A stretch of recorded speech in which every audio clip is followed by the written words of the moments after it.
Now a report on the recovery from the superstorm Sandy. New York Governor Andrew Cuomo said today he intends to ask the federal government for at least $30 billion in aid. New Jersey is still tallying its losses, and damages in the region are expected to exceed $50 billion. Schools officially reopened today in one community along the Jersey Shore, but for the past week, teachers have already been hard at work helping students deal with the aftermath of the storm. Special correspondent John Telenko of Learning Matters filed this story from the town of Belmar. Hurricane Sandy tore into Belmar, New Jersey. Belmar was one of the towns you would continually hear about on the radio. Families reported seeing a 4, 5, 6 foot wall of water.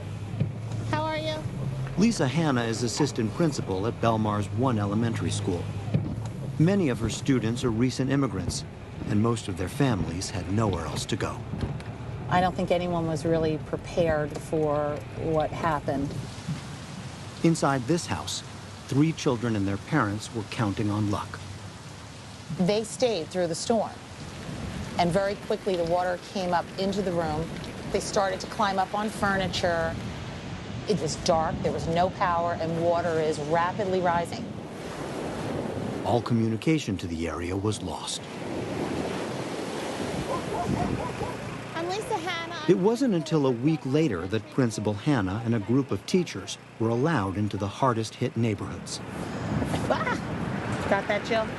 And this is getting soggy. To check on their students. Hola, ¿cómo está? How you doing, honey? Good. Good. What do you need? And warned them of a nor'easter that was coming in fast. The apartment upstairs, he said there's... Apartment up here? There are still a lot of families that don't have anywhere to go. They're staying in their homes, even though this is, I believe, day 10 of no power and no heat. Families have no way to communicate.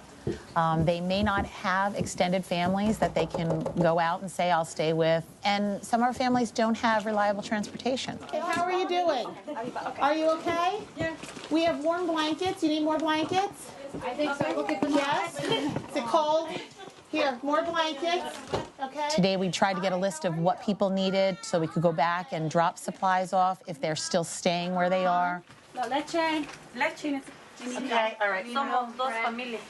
2 families, okay, yep, okay. So we need water, milk, and bread. Visits from their teachers carried special significance for children. When they see us on their front doorstep knocking and they realize it's us and we're here to see if they're okay, their faces lit up. We have blankets, nice warm blankets, maybe one more? In a time like this where kids are scared and you see it in their eyes, the more people they have around them that they are familiar with and that they know care about them can only positively impact them.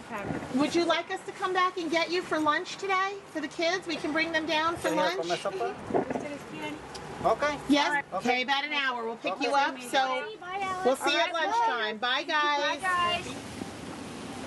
The school was opened for lunch for the first time since Sandy. Stay with me. It's a little wet on the floor. The building hadn't been damaged, but the power was out. About 15 families arrived nonetheless for a free meal and a chance to reconnect with friends. Muy caliente.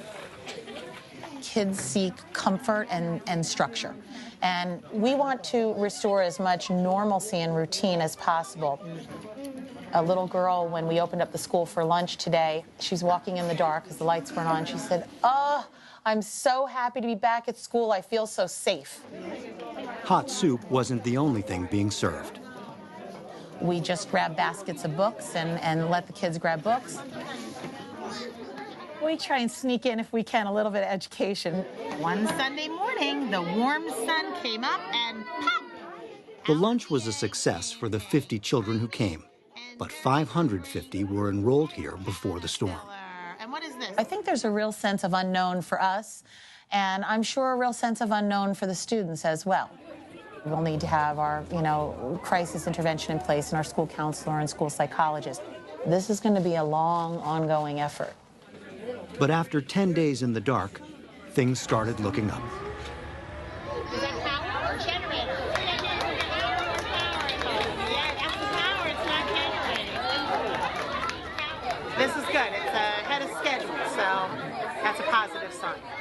With power restored, plans could move forward to reopen the school, and that should speed the recovery. If we're up, parents can attend to what they need to do. They're dealing with cleanup of their homes, making calls to insurance companies and FEMA. We have families that have been very significantly impacted and yet are still here. As for the family trapped inside their home, the water rising, they lost all their possessions, but not their lives. A boat came by and carried them to safety. Out of those 550 students in Belmar Elementary, all but 27 were back in school today. School officials are trying to contact and locate those 27 who were not. The teachers were back as well, although many have still not returned to their homes.